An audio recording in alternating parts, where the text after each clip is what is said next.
Você e eu estamos estudando a série SOT.32, Refutação contra Reperder-se. Ela está no canal youtube.com/c/SSTTTEO, na playlist criada Soteriologia 2. SOT.32J, Refuto da Reperdição. Então estamos fazendo um estudo refutando versos que os inimigos da doutrina ensinada na Bíblia, que uma vez salvo, Deus preserva eternamente salvo. E agora vamos ver passagens que eles usam erroneamente, mas na realidade são referentes aos israelitas durante a tribulação. Essas passagens são Mateus 22, de 1 a 13, Mateus 24, 13, Mateus 24, 45 a 51, Mateus 25, 1 a 13, Mateus 25, 14 a 30 e Lucas 13, de 23 a 30.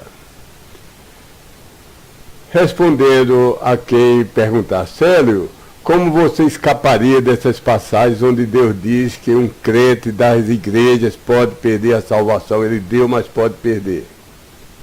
Resposta. Em primeiro lugar, 5 dessas 6 passagens lidam com aqueles israelitas não salvos, não crentes, que sobreviveram e chegaram ao final da tribulação. O que estamos ensinando é que a Bíblia profusamente ensina que o crente das igrejas plenariamente estabelecidas, não igrejas em transição, igrejas constituídas majoritariamente por gentios convertidos, a esses Deus deu o ensinamento que é Ele que preserva a salvação, mesmo que sejamos fracos e infiéis. Não queremos ser fiéis, mas não conseguimos sempre. E Ele preserva a nossa salvação, não importa o que fizermos, porque Deus permanece fiel, mesmo que sejamos infiéis. Mas essas passagens não se referem a crentes da dispensação das igrejas locais de gentios convertidos. São referentes a israelitas. Esses israelitas estavam na tribulação, no período da tribulação, onde as duas testemunhas vão pregar, onde os 144 mil judeus, machos, virgens, das 12 tribos de Israel vão pregar por toda a terra. E judeus aparentemente pareceriam ouvir esses testemunhos, mas na realidade teriam o coração dado ao anticristo. Não estariam preparados para encontrar o Messias de Israel quando ele retorna. E Jesus usa o método das parábolas para relatar essa triste verdade em cada uma dessas 5 passagens. Primeira passagem, a parábola do recusante do convite, o recusador do convite, o recusador das vestes nupciais, e que depois tentou participar das bodas. Então vamos ler toda a parábola, Mateus 22, começando do verso 2. Foi assemelhado o reinado dos céus. Vou fazer uma interrupção aqui. Há uma diferença frequente. Às vezes, reinar dos céus e reino de Deus são sinônimos e falam da mesma coisa. Mas, às vezes, há uma diferença entre o reinar dos céus, se referindo mais apropriadamente ao reino milenar de Cristo em pessoa, reinando sobre toda a terra, e o reinado de Deus, que é o conjunto de todos os salvos de todos os tempos, homens, os anjos e outros seres angelicais. Mais frequentemente do que não, há uma diferença. Às vezes são usados como sinônimos, mas muitas vezes são usados como uma diferença. Mas voltando ao texto, foi assemelhado o reinado dos céus a um homem, um rei, que fez uma festa de casamento para o seu filho, e enviou os seus escravos a chamar aqueles, tendo sido convidados para dentro da festa do casamento, e estes não queriam vir. De novo enviou ele outros escravos, lhes dizendo, dizer àqueles tendo sido convidados, eis que o meu jantar já preparei, os meus bois e os meus cevados já tendo sido mortos, e todas as coisas já estando prontas. Vinde para dentro da festa de casamento. Há uma diferença entre o casamento e a festa de casamento. A festa do casamento é o reino milenar, começando que as aves se alimentam dos cadáveres dos exércitos de Anticristo, do rei do Oriente, etc., se alimentam muitos meses ou anos das carniças desses soldados que foram mortos, revoltosos, foram mortos pela vinda do nosso Senhor Jesus Cristo em força e poder para reinar com vara de ferro. Então, convida para a festa de casamento, não é para o casamento. Verso 5. Eles, porém, não havendo feito caso, se foram. Em verdade, um para o seu próprio campo e outro para o seu comércio, e os demais, havendo agarrado os escravos dele, os ultrajaram e mataram. Isso se aplica essa parábola aos profetas que foram mortos. Verso 7. Havendo o rei, porém, ouvido a respeito disso, foi tornado indignado, e havendo enviado os seus exércitos, fez perecer aqueles homicidas, e a cidade deles ele incendiou. Verso 8. Então diz ele aos seus escravos, em verdade, a festa de casamento preparada está. Aqueles, porém, tendo sido convidados, não eram dignos dela. E depois para dentro das saídas das estradas, e a todos e quaisquer homens que encontrardes, convidai para dentro da festa de casamento. Verso 10. E havendo aqueles escravos saído para dentro das estradas, trouxeram junto todos quanto encontraram, tanto maus como bons, nesse sentido aqui, maus e bons, tanto os pobres, os desvalidos, como os ricaços. E foi tornada cheia a festa de casamento, por aqueles estando assentados à mesa. Verso 11. E havendo o rei entrado para ver aqueles estando assentados à mesa, viu ali um homem não tendo se trajado com uma roupa exterior da festa de casamento. Olha que isso nos passa no céu, porque um dos judeus convidados, na hora da destruição dos exércitos do Anticristo, se escondeu também numa caverna aí de centenas de metros de profundidade, escapou e depois de muitos dias ficou lá 1 mês, 2 meses, levou comida, água, saiu e tentou se esgueirar para ir para a festa de casamento. Então isso só pode se passar na terra. Verso 12. E ele, isso é, o rei lhe diz, ó amigo, como entraste aqui não tendo tu uma roupa exterior da festa de casamento? Todas as pessoas que estavam na festa de casamento tinham uma roupa dada pelo rei com que eles se vestiam, uma roupa exterior que colocava em cima da roupa interior. E o escravo, ele porém emudeceu.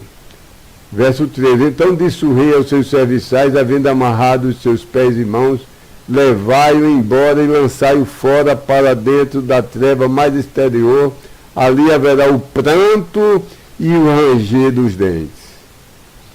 Já fiz uma observação aqui que a diferença, mesmo havendo semelhanças, entre o reinado dos céus, que é o milênio, e o reino de Deus, que é o conjunto de todos os homens salvos, anjos e outras criaturas angelicais, que real e gozosamente se submeteram a Deus. A outra passagem, em Mateus, a segunda passagem, Mateus 24, 45, 51, veja que essa passagem é uma resposta que os apóstolos fizeram de quando seria a destruição de Jerusalém, quando seria a vinda do milênio. Todo esse Mateus 24 e 25 é Cristo respondendo a essa pergunta. Verso 45, isso é Jesus ensinando, quem, pois, é o escravo fiel e prudente, a quem constituiu o seu Senhor sobre os servidores dele, para lhes dar o alimento no devido tempo. Bem-aventurado é aquele escravo a quem vindo o seu senhor ele achará fazendo assim. Em verdade vos digo que sobre todos os seus bens o constituirá. Se porém disser aquele mau escravo no seu coração, tarda o meu senhor a vir, e começar a dar repetidas bastonadas nos seus companheiros escravos, e a comer e beber com os que estão se embriagando, virá o senhor daquele escravo em um dia em que ele não o espera, e numa hora em que ele não sabe, e o cortará em dois, e destinará a sua porção, juntamente com os hipócritas, ali haverá o pranto e o ranger dos dentes. Novamente, isso se aplica a judeus, não tem nada a ver com se dizer que um salvo da dispensação das igrejas de gentios convertidos, um salvo a quem Deus prometeu a vida eterna e diz que ele é quem preservará. Não tem nada a ver essa parábola com se dizer que o crente da dispensação das igrejas, salvo, pode perder a salvação que Deus prometeu, que é eterna, e que ninguém o arrebataria da mão dele, Cristo, e da mão do Pai. Não tem nada a ver. Terceira passagem, a parábola das 10 virgens, que é tão mal aplicada como se fosse referente à espera pelo arrebatamento, mas não é. Todas essas parábolas de Mateus 24 e 25 se aplicam ao final da tribulação. Nenhuma esses sinais, dessas coisas, se refere ao arrebatamento. O arrebatamento não precisa de sinais. A próxima coisa que ouviremos será o som da trombeta, e a próxima coisa profética que nossos olhos verão será o nosso Senhor vindo nas nuvens para nos arrebatar. A segunda vinda dele até a terra é somente ao final da tribulação, não tem a ver com o arrebatamento dos salvos de entre as igrejas. Vamos ler essa parábola das 10 virgens. 25, verso 1. Então será assemelhado o reinado dos céus, isso é o milênio, a 10 virgens, as quais, havendo tomado as lâmpadas delas, saíram ao encontro do noivo, e 5 provenientes de dentro delas eram prudentes, e 5 eram insensatas. As que eram insensatas, havendo tomado as suas lâmpadas, não levaram azeite consigo mesmas. As prudentes, porém, levaram azeite nas suas vasilhas com as suas lâmpadas. E tardando o noivo, todas elas toscanejaram, cochilaram e dormiam. Mas ao meio da noite, um clamor tem surgido: eis o noivo, eis o noivo vem, saí para o encontro com ele. Então se levantaram do sono todas aquelas virgens e prepararam e embelezaram as suas lâmpadas. E as virgens insensatas disseram às prudentes: dai-nos proveniente de dentro do vosso azeite, porque as nossas lâmpadas se apagam. Responderam, porém, as virgens prudentes, dizendo: não, para que ele, o azeite, não seja suficiente a nós e a vós outras. Ide, porém, muito melhor aos que o estão vendendo, e comprai-o para vós mesmas. E enquanto, estando elas indo embora para comprar, que é as virgens insensatas, chegou o noivo, e as virgens que estavam preparadas entraram com ele para a festa de casamento, e foi fechada a porta. Depois então chegaram também as outras virgens, dizendo: ó Senhor, abre-nos. Ele, porém, havendo respondido, disse: em verdade vos digo que não vos tenho conhecido. Vigiai, pois, porque não tendes sabido o dia nem a hora em que o Filho do Homem vem. Então, novamente, essa passagem, Campinho está dizendo aqui: um José da igreja X, de crentes verdadeiramente salvos, de uma igreja do século XX, do século XXI, Deus prometeu a salvação eterna, e depois Deus furou a promessa dele e tomou a salvação eterna e mandou ele para o inferno. Não tem nada semelhante nem vagamente a isso. Quarta passagem, a parábola dos 8 talentos. em Mateus 25, 14 a 30. Também a resposta à pergunta sobre a destruição de Jerusalém e sobre a vinda do milênio. Verso 14. Porque o reinado dos céus, novamente se refere à vinda do milênio, é como um homem que, em partindo para longe do seu povo, chamou os seus próprios escravos e lhes entregou, confiou os bens dele. E em verdade a um deu 5 talentos, a outro deu 2 e a outro deu 1 só. A cada um deu segundo a sua própria capacidade. E logo partiu para longe do seu povo. E havendo partido aquele escravo, havendo recebido os 5 talentos, negociou com eles e fez deles mais outros 5 talentos. Da mesma forma, também o que receberam os 2, granjeou também ele mais outros 2. Aquele, porém, que o 1 só recebera, havendo ido, cavou na terra e escondeu o dinheiro do seu senhor. E depois de um longo tempo, vem o senhor daqueles escravos e faz conta com eles. Então, havendo chegado àquele, os 5 talentos havendo recebido, trouxe-lhe mais outros 5 talentos, dizendo: ó Senhor, 5 talentos me entregaste, confiaste, eis aqui outros 5 talentos granjeei além deles. E lhe disse o seu senhor: bem está, ó servo bom e fiel, sobre poucas coisas foste fiel, sobre muitas coisas te colocarei. Entra para o gozo, a alegria de o teu Senhor. E havendo chegado também aquele, havendo recebido os 2 talentos, disse: ó Senhor, 2 talentos me entregaste e confiaste. Eis aqui outros 2 talentos granjeei além deles. Disse-lhe o seu senhor: bem está, ó escravo bom e fiel. Sobre poucas coisas foste fiel, sobre muitas coisas te colocarei. Entra para o gozo, a alegria de o teu Senhor. Havendo, porém, chegado a ele, também aquele, tendo recebido o 1 só talento, disse: ó Senhor, eu te conheci. Isso é uma calúnia, viu? Que ele vai dizer. Ó Senhor, eu te conheci, que és um duro homem, ceifando onde não semeaste e ajuntando de onde não espalhaste. E eu, havendo temido e havendo ido para longe, escondi o teu talento na terra. Eis, aqui tens o que é teu.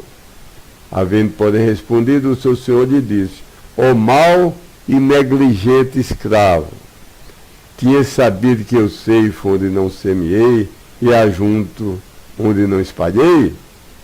Ora, pois, necessário a ti haver enviado, confiado o meu dinheiro aos banqueiros.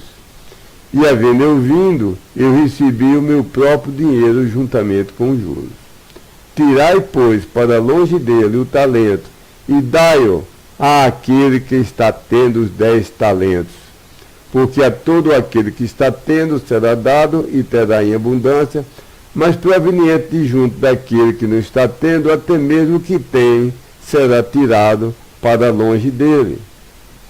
E ao escravo inútil lançai-o fora, para dentro da treva, a mais exterior, ali haverá o pranto e o ranger dos dentes. Novamente se refere a judeus dentro da tribulação, evangelizados pelas 2 testemunhos, 144 mil judeus, mártires, virgens das 12 tribos de Israel, que não demonstraram fé com obras. Fé desses judeus, dessas 5 passagens, era uma fé falsa, da boca para fora. E foi finalmente demonstrado, evidenciado pelo procedimento deles, que eles jamais tiveram fé e eles não foram admitidos para dentro do milênio. Foram lançados no inferno. Só entrará no milênio os que se converteram durante a tribulação. Não são mais parte da igreja, das igrejas locais, mas são judeus, os prosélitos que se converteram na 70ª semana de Daniel, que ainda é uma dispensação principalmente referente a judeus. A 5ª passagem é a única que vai ser em Lucas. Lucas 13, de 23 a 30. E referente à porta estreita. E lhe disse, 23, e lhe disse um certo homem: ó Senhor, são poucos aqueles sendo salvos? E ele lhes disse: esforçadamente lutai para entrar através do portão estreito, porque muitos, eu vos digo, procurarão entrar e não poderão. Desde o tempo em que houver sido levantado o Senhor da casa, e houver fechado a porta, e começardes a, do lado de fora, vos postar e bater a porta, dizendo: ó Senhor, abre-nos. E ele vos dirá, havendo respondido: não vos tenho conhecido, de onde vós sois. Então começareis a dizer: comemos e bebemos na tua presença, e nas nossas ruas largas tu ensinaste. Está se referindo às cidades de Israel. Foram os judeus que tiveram o privilégio de Cristo em pessoa ensinar, e eles não creram, não se converteram. 27. E ele vos dirá: digo-vos, não vos tenho conhecido de onde vós sois. Apartai-vos para longe de mim, todos vós, os obreiros da iniquidade. Ali haverá o pranto e o ranger dos dentes, quando virdes Abraão, Isaque, Jacó e todos os profetas no reinado de Deus. Isso é no milênio. Aliás, o reinado de Deus é o conjunto de todos os salvos. Me desculpe. Vou lendo de novo. Ali haverá o pranto e o ranger dos dentes, quando virdes Abraão, Isaque, Jacó e todos os profetas no reinado de Deus, mas vós mesmos sendo lançados fora. E virão provenientes de junto do Oriente, do Ocidente, provenientes de junto do Norte e do Sul, e se assentarão à mesa no reinado de Deus. E eis que há derradeiros, que serão os primeiros, e há primeiros, que serão os derradeiros. Uma dessas passagens lida somente com sobrevivência física, vida física durante a tribulação. Voltando a Mateus, aliás, 24:13, Cristo está respondendo a pergunta de quando é que ele viria, quando haveria a destruição de Jerusalém, quando ele inauguraria o reino milenar, e ele está respondendo essa pergunta. Mas, primeiro, fica a pergunta nossa: a que fim está Cristo se referindo nesse versículo de Mateus 24:13? Vou ler Mateus 24:13. Aquele, porém, havendo pacientemente suportado até o fim, o mesmo, que essa pessoa, será livrado. De acordo com Mateus 24, versículo 3, 6 e 14, está claro que o fim mencionado no verso 13 é o fim da tribulação. Então a resposta é essa: que aquele que vê suportado até o fim da tribulação, o mesmo será livrado. Nota sobre essa passagem, Mateus 24:13. A tradução pode perfeitamente ser: aquele, porém, havendo pacientemente suportado até o fim, o mesmo será livrado. Pelo seguinte motivo: primeiro, nada indica que o contexto de Mateus 24, em local nenhum, inclui o assunto da salvação eterna. Ao contrário, todo o contexto ao redor do verso, leia todo o capítulo, todo o contexto. Leia o versículo 13, leia o 12, o 11 antes, o 10, o 9, depois do 13, leia o 14, o 15, o 16. Todo o contexto pode ser visto como da perda ou conservação da vida física durante as perseguições da tribulação. O verbo upomeno bem pode significar continuar a existir, e o verbo sozo bem pode significar libertar do perigo e da morte física. Isso está absolutamente de acordo com os dicionários, os léxicos, e as gramáticas do grego. A melhor tradução de Souza nesse contexto, é o mesmo será livrado. Mesmo em português, o verbo salvar nem sempre é salvação da alma. Se eu disser, houve um incêndio, mas José foi salvo. Se eu disser, Francisco caiu no mar, mas foi salvo. Alguém foi e apanhou. Viu?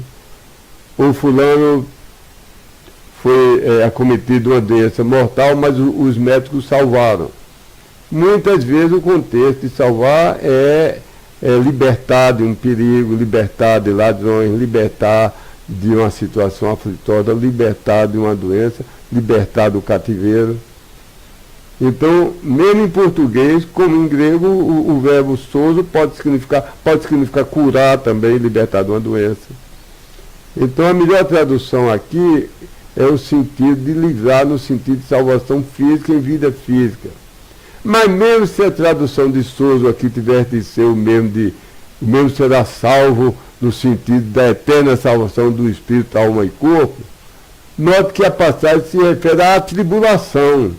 Eu só estou estudando aqui o que ocorre a nós da dispensação das igrejas locais constituídas majoritariamente por gentios, crentes, a igreja já que saiu da transição entre a lei e a graça, que é a transição do Evangelho, do livro de Atos, havia, sempre entre as dispensações, é um período de transição. Os judeus saíram do Egito, mas no dia que saíram do Egito, no outro dia não estavam em Canaã. Sempre há um período de transição. Noé saiu da dispensação da consciência, e antes de entrar na dispensação do governo humano, onde começou a haver a lei, inclusive a pena de morte, onde a pessoa, antes cada um fazia o que queria. Depois que Noé saiu, Deus disse que o sangue derramado seria, claro que não individualmente pela pessoa, que aí seria vingança, mas a sociedade poderia e deveria punir com a morte os que tiram a vida de um irmão. Mas entre a dispensação da consciência e do governo humano, Noé passou um tempão na arca, numa transição, sempre há uma transição. Então, eu estou preocupado aqui, esse estudo, o objetivo é falar das igrejas já plenamente estabelecidas, conforme essas igrejas são instruídas, são estabelecidas, têm a sua constituição, tem sua carta magna, entre o livro de Romano ao livro de Filemão. Muitas coisas nos evangelhos se referem a nós, outras se referem aos judeus. E no livro de Atos, muito se refere a judeus convertidos, mas muito se refere a judeus no limiar da salvação, mas ainda não salvos. Então, o que eu estou dizendo, a passagem se refere à tribulação. Então, é um contexto no qual não estou preocupado agora. Eu estou preocupado com essas pessoas tão raivosas, tão enfurecidas, como lobos furiosos, que vão atrás, uma pessoa é salva, mora em sua casa, tem certeza de salvação, e chegam as pessoas para bater e para tentar tirar a certeza de salvação. Então, meu contexto é só esse, e eu estou dizendo, mesmo se Souza deve ser traduzido como salvo no sentido de salvação eterna, fica fora, nem merece começar a nos impressionar, porque está em outro contexto, não está na nossa dispensação. E esse contexto todo, tudo que nós falamos, lembre que Mateus 24 e 25 é a resposta. Ficou grande a resposta, mas a resposta a uma pergunta pequena. Os apóstolos perguntaram em Mateus 24:3: qual será o sinal da tua vinda e do fim do mundo? Ele nem sabia o que era arrebatamento, que arrebatamento foi um mistério que só foi revelado. Mistério é aquilo que Deus tinha no seu conselho, na sua mente, mas nem os anjos, nem os profetas, nem sequer desconfiavam daquilo. Então, quando Deus decide, Deus revela. A igreja era um mistério, a gente sabia que ia haver salvação de gentios, como houve a salvação de Naamã, mas que gentios e judeus, uma vez convertidos em formar um só corpo, que é da igreja, era um mistério que só foi revelado depois. Nós sabemos da segunda vinda de Cristo, mas o arrebatamento é um mistério que só foi revelado em 1 Coríntios 15 e em 1 Tessalonicenses 4 e 5. Então, essa pergunta dos discípulos, eles nem sabiam de arrebatamento, ele está perguntando qual será o sinal da tua segunda vinda, quando vem para reinar por milênio, e do fim do mundo. Não é que o planeta Terra vai acabar, mas esse sistema iníquo vai ser terminado e vai reinar o príncipe da paz sobre cada centímetro quadrado do planeta Terra. Viu? Segundo motivo, mesmo se o contexto fosse de salvação, se perseverou, então será salvo, não garante. Repare, se a frase fosse assim: se perseverou, foi fiel, foi santidade perfeita, fidelidade perfeita, sem uma falha, até o fim, então será salvo. Mesmo se fosse assim, isso não garante que, se não perseverou perfeitamente, então não será salvo. Do mesmo modo, preste bem atenção, isso é lógica simples. Se eu disser, se é gavião, então voa. Eu não estou explicando, aliás, implicando, eu não estou sugerindo que se não é gavião, então não voa. Presta atenção, viu? Uma coisa, uma frase. Se não isso, então isso, aliás, uma frase, se isso, então aquilo, não garante que se não isso, então não aquilo. A prova é essa. Você tem, se é um gavião, então tem asas e voa. Não estou dizendo que se não é gavião, então não voa. Porque as andorinhas não são gavião, mas voam. A águia não é gavião, mas voa, etc. E mesmo que isso fosse garantido nesse verso sobre a tribulação, relembraríamos que isso que se aplicaria na tribulação, se fosse possível que uma imperfeição de santidade e de fidelidade fizesse perder a salvação, que Deus disse que era eterna,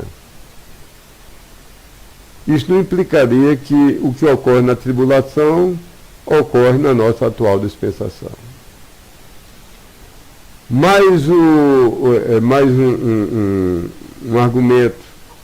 O verso não é uma afirmação explícita e indiscutível, tal como somente aquele que creu e foi salvo, depois jamais fraquejou, nem cedeu, e se fraquejou um pouquinho, mas morreu arrependido, então morreu num estado de santidade perfeita, e morreu em plena fé, sem jamais ter caído, ele será salvo do inferno e irá para o céu.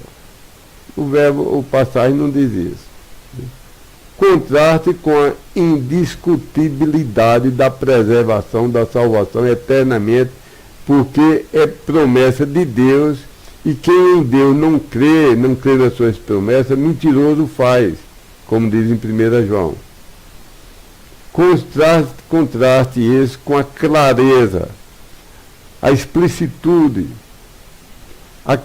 como é categórico, quando é categoricamente afirmada que a salvação é pela graça de Deus. Veja Efésios 2, 8 e 9, João 6, 37, João 10, 28 e 29, Romanos 8, de 35 a 39. Alguns crentes consideram essa explicação possível, mas improvável, e alegam que ela tende a ser uma tautologia. Quem chegar até o final vivo estará e ficará vivo. E alegam que isso é um pouco estranho, ainda mais no contexto do verso. E considero como melhor a seguinte explicação.